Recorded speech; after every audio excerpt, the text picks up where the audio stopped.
The time has come for us to leave Denia. All the repairs are done, and we are having a last dinner at a local restaurant in the marina, which is a really good marina, by the way, with an excellent local saxophone player, and we really enjoyed our last night before setting course for Ibiza in the morning.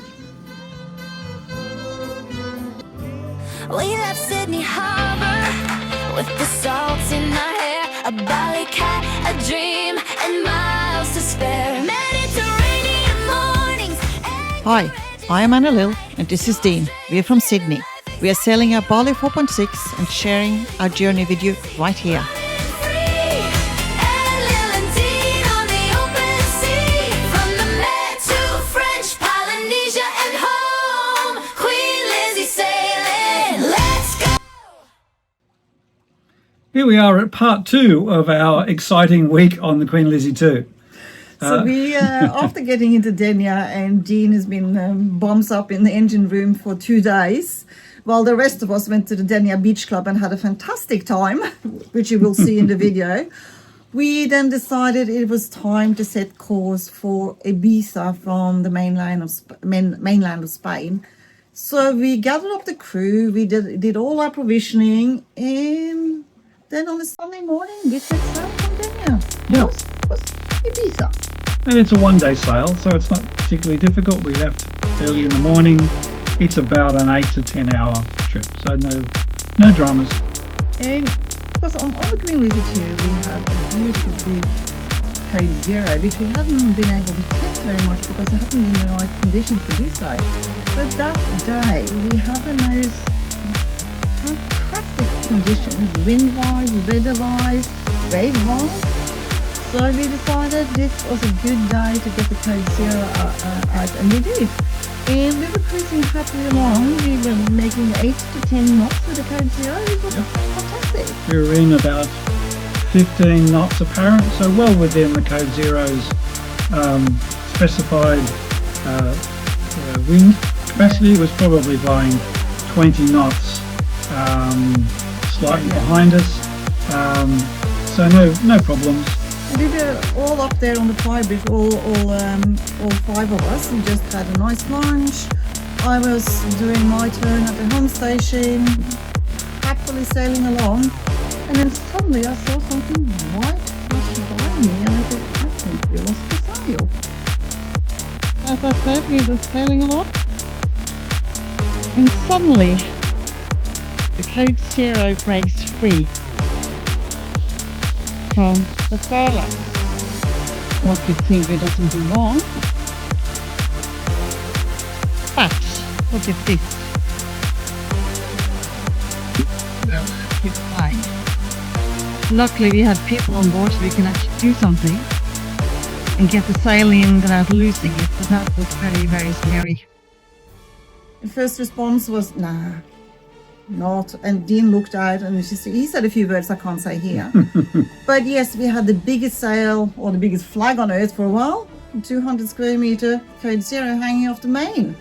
So our Code Zero had let go from the bowsprit and was flying like a big flag, or big white flag, from the top of the mast, trailing behind us, not with the furler attached to it. That would have been a bit heavy. That could have killed somebody, yes, to be honest. Luckily it didn't hit anyone as it flicked up, but it took off in a split second. It was airborne and well and truly out of the way. Again, like our crew handled it really well. We just simply turned the boat around so that the main, which was up at that stage, was shielding the Code Zero from the wind. As soon as the Code Zero had no wind in it because the main was blocking it, the Code Zero immediately just dropped down onto the side deck. We were able to just then gather up the sail. It didn't go in the water or anything. We were very lucky it didn't go into the water or any of the lines got tangled up in the propellers. And then one of our crew just let the halyard down of the Code Zero, and we were able to bundle the Code Zero up on the foredeck and continue our journey. You might say that our first crew that we had on, this is our second lot of crew actually, they had a very exciting week with us. I'm not so sure they want to come sailing again, but we will ask at some point. So that whole episode took about 1 minute to happen. Unfortunately, again, we don't have film of it. So what did we learn from that? Well, what turned out had happened was the furler, which is a facnor, which is an unfortunate name for a furler. A facnor furler is basically a drum with a line fully on it. It's not a continuous furler. And it has the top and bottom, a pin that goes through, almost like a V sort of thing, goes through and then clips in. That attaches at the top to the code 0, and at the bottom it attaches to the bowsprit. What appears to have happened is, and we don't know exactly how, but the top pin has half come out. So it's now only through one side of the furler. The aluminium has bent down to the point where the code 0 just came straight out of the pin, and away she went. We'll never know whether the furler metal actually fatigued, or whether it was because the pin wasn't pushed fully in by me. So if it was my mistake, it was my mistake. I certainly now check every time that the pin is in and clipped in so it can't come out. We'll never know completely which of those two things were the cause of it, whether it was me or whether it was the metal somehow failing and bending on the furler. We'll never know. Anyway, we managed to actually jerry-rig that furler back up again, and we're able to use the code 0. We've ordered a new code 0, a new furler, and replaced that. There was no damage at all to the code 0, thank goodness. And also, luckily, no damage to the boat. The crew I mentioned, no damage at all, because the furler was stayed attached to the bowsprit because it was tied on as well. And so there was no damage to the boat, no damage to people. Yeah, thankfully. So again, it all worked out okay. I learned a lesson, which is make sure the pin is pushed in when you put the code 0 on. And I learned another lesson: ask him twice to make sure it's done. But we survived, and for the rest of our journey through the Mediterranean in summer, we didn't have any problems. So pretty good. We just did it all in 1 week. Yes, and hopefully that will be enough for a long, long time. Yes. I hope there is no other weeks like that, because that was, it was quite harrowing. Yes.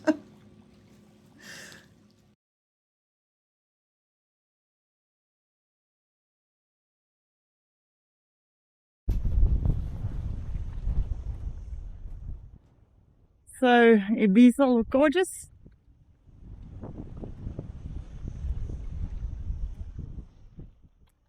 But also definitely overcrowded. Not so much here,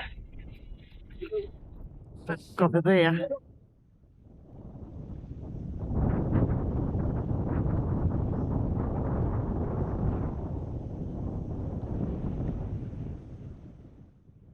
I counted 10 super yachts when we arrived.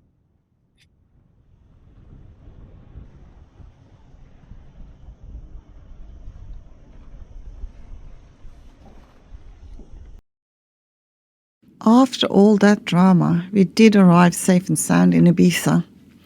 We arrived at Cala, put the stand-up paddleboards out for the first time to test them. We went into the beach. It was really crowded, and we decided Ibiza was not quite what we wanted at this point. So we made a decision to the next morning to go sailing for Mallorca instead. That's good. You said what? About 7:15, and we're already underway. And it's the same old every day, you know. People can get envious of this. Your basic flat sea and nice weather. We're not talking about all the other days. You got about 8 hours. 8 hours to go, and then where we go? To Mallorca. To Mallorca.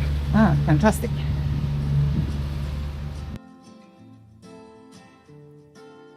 Absolutely gorgeous, and much calmer than last night. We had a very rocky anchorage last night in the other bay, but we're going to stay here tonight. and it's really, really nice here. So this is my second day in lovely Mallorca, and I think we are at a place called Palma, and it's gorgeous, and we were able to anchor up pretty close to the to the beach, and that's absolutely gorgeous. I've already been out having my first swim. Yep, I know I'm bringing the camera right, but it is gorgeous. Just look at this. We're gonna have some nice time here. So yeah, I'm gonna jump out in the water again. See you soon. After having an absolutely wonderful day at Platja de Palmera, it was time for us to go to Palma de Mallorca. And we needed to do that because this was the last day with the current crew, and Palma de Mallorca was their exit before flying home to Australia. We had a wonderful time with them, and they came with us all the way from the mainland of Spain via Ibiza to Mallorca, and 2 big mishaps as we've seen in this and the last episode. We have now said goodbye to our other crew and left Palma de Mallorca. We spent the night on the rocky anchorage a little bit further out, and we have now left it and set course for Playa Mondrago with our new crew Joe and Gerhard on board.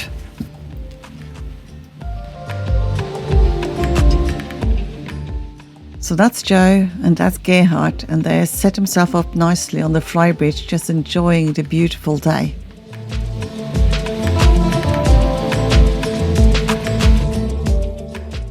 So, Cala Mondrago. It's on Mallorca. That's where we are at the moment. It's tucked inside a natural park on the east coast, and the water here is that insane shade of turquoise. It almost looks fake, and honestly, fair warning though, in summer this place is absolutely heaving. Boats everywhere, local boats, tourist boats, you name it. But if you can get yourself into anchor, it's still worth it.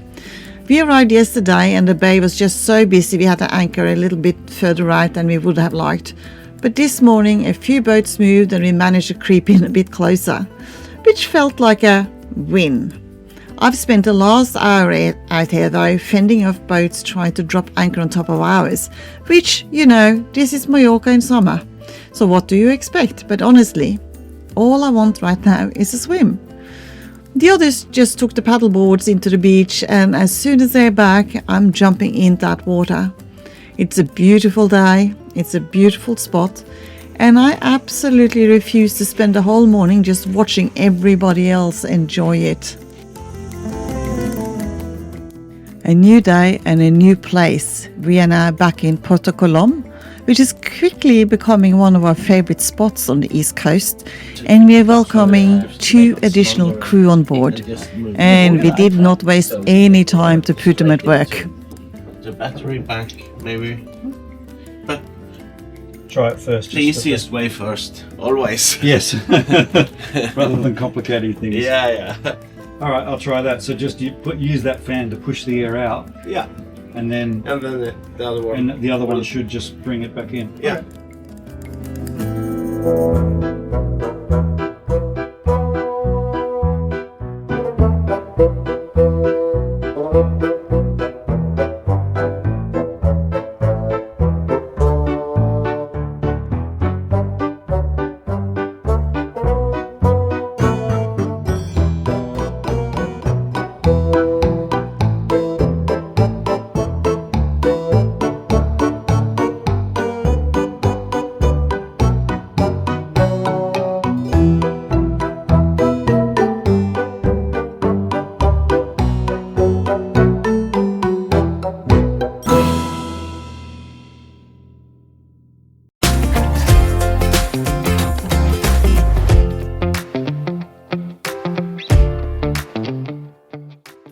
So we've moved on from Cala Mondrago and Porto Colom, We are now at Cala, and honestly, this is the first time in 4 days I've been able to do anything.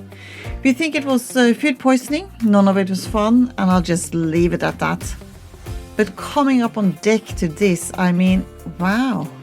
Cala is this really dramatic narrow inlet, almost fjord-like, with cliffs on both sides and a 16th century watchtower up on the headland. And the water is even more turquoise than Cala Mondrago, which I genuinely didn't think was possible. We have the paddleboards out, and that is our mode of transportation for today. And I'm finally getting into that water. 4 days is long enough.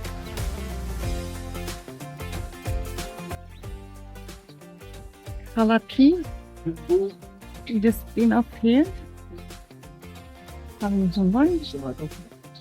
As you can see, there's a steady stream of people. But it's an absolutely lovely place. We're just walking down. We'll be down to the beach, and then we're gonna use the paddle boards to get out to the boat again.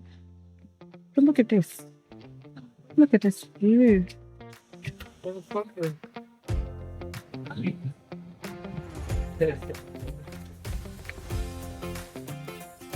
Hold you? Nei. Ikke. Det var det jeg tenkte på, det var derfor jeg sto igjen. Takk skal du ha.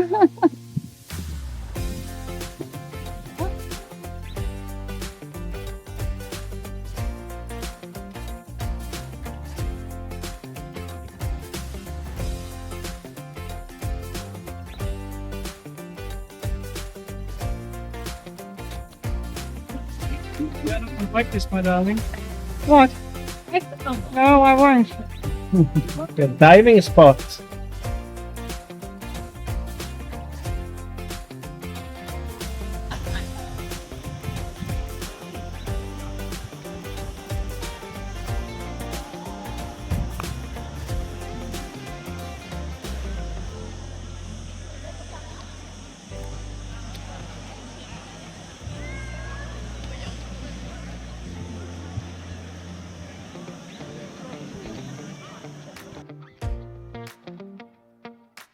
Spot. It's gorgeous. We're going to stay here tonight. Many people, maybe not so much tonight. We're walking back to where we're going to go now. Hello. Dean, as usual, carrying everything. Yes, I'm the pack mule. As normal in Spain, there are no safety ladders. I don't know if you heard that, but as normally in Spain, there are no safety rails, and I don't feel safe.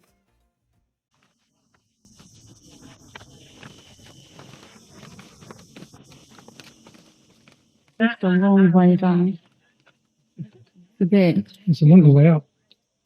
Yes, it's longer to walk up though.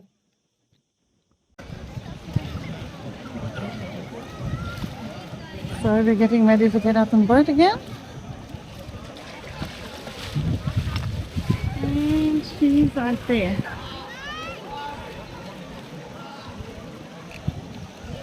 We're just waiting for our guests.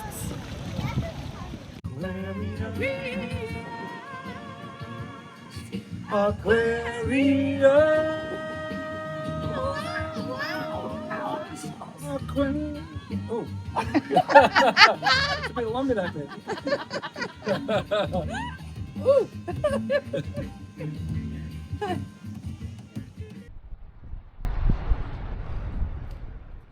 We are in Palma de Mallorca, and this place is so much more than just a holiday destination.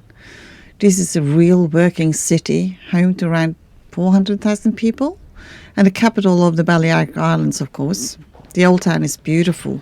Centuries of Gothic, Arabic and modernist architecture, all laid on top of each other, reflecting every ruler and civilization that's passed through here.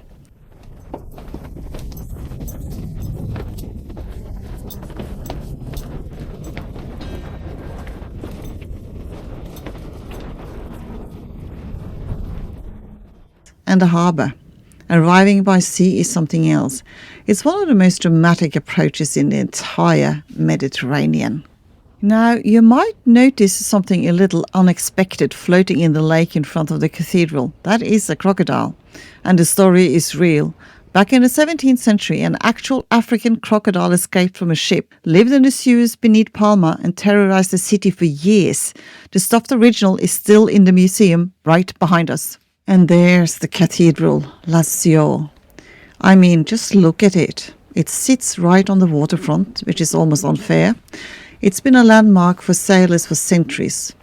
Construction started all the way back in 1229, and it took over 300 years to finish, and it's one of the largest Gothic cathedrals in the world.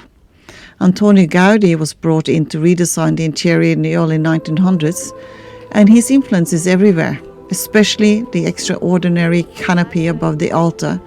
The rose window itself has over 1,200 pieces of stained glass, and twice a year, in February and November, the sunrise aligns so perfectly with the windows that it projects a full circle of light into the opposite wall, and it's absolutely incredible.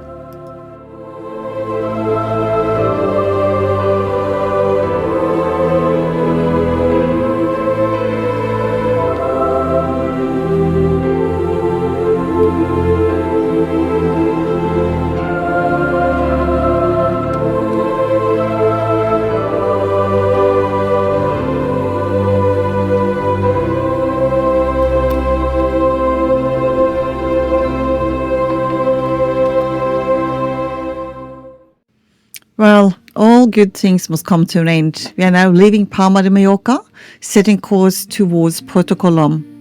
We will stay overnight at beautiful Estrenk. And Hege and Tom, it's been an absolute pleasure to have you on board.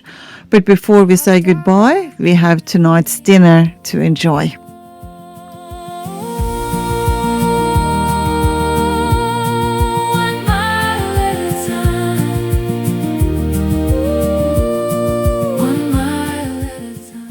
Thank you so much for watching. We really appreciate your support.